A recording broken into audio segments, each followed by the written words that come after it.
Greetings, friends, family, and survivors. Sometimes it is so hard to know what to do next. I wear a lot of different hats. Yeah, I do. A lot of them. I really want to get that up on the mountain. Everything's milled, ready for market.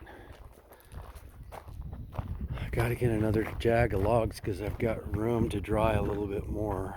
I'll probably squeeze another 4,000 in there. But that's part of a shed kit right there. Oh man,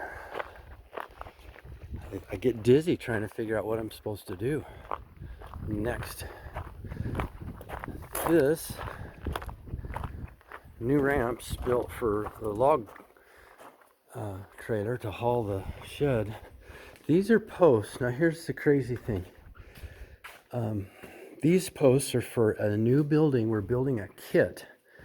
And what this kit is it's I think it's a 5-foot by 10-foot platform with a roof over it and a 4-foot by 4-foot shower stall with a 3-foot by 3-foot porta potty stall next to it with a roof over it. And that's actually going up before we build the fence. And as soon as this is installed on the mountain, the next thing is to put together the next shed, because we're going to build that shed on pier blocks right here, so I can decommission my solar system and store all of it that's in the solar system in this shed.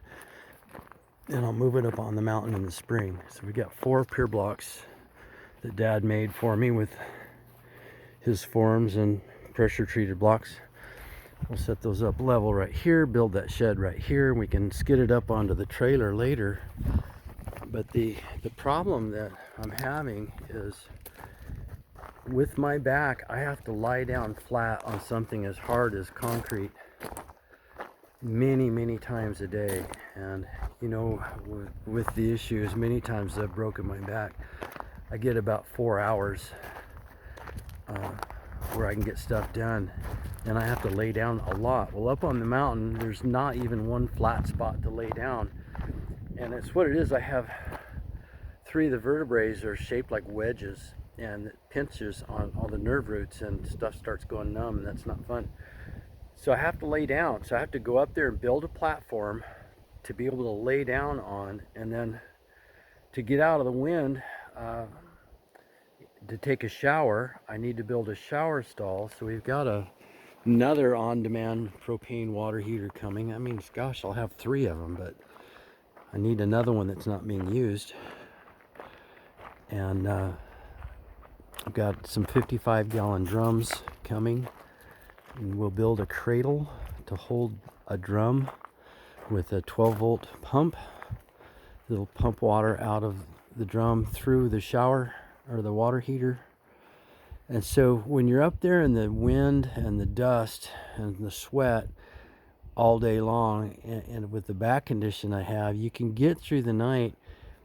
It's not about getting clean. I can get clean with the little shower tent that I have and the little battery powered pump that pumps out of a 7-gallon tank. I mean, that's what we did last time, and it works fine for getting clean. But with my back, I got to loosen it up, and it takes hot water. And so now I'm gonna have to build a shower before I can finish the fence.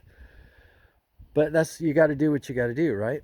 So we also picked up a couple of IBC tanks that we're going to be using for transferring water. A friend gave me a dual axle trailer that's got dual brakes, and I'm going to cut it down, Lord willing, and carry 2 IBCs on it, and that's what we'll transfer water on until we get the well in and transfer it to the cistern.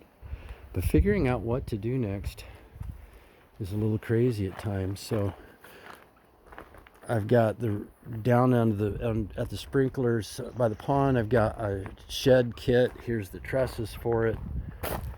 That's the rest of the material for the shower. I've got, oh, let's see, I think I've got 4x4s over here for the cross members on the corner posts. Yep, right there. Gotta remember where those are at. And that should be the 20 posts that I need for the rest of the stretchers. And so the idea is just take the cat up there with the big drill auger and just punch them in and be done with it. And then underneath the tarp there is a barn kit. It's a 20 by 24 barn right there for Carol. And then I guess I got a bunch of plywood in here too, don't I? Oh yeah, forgot about all that. So,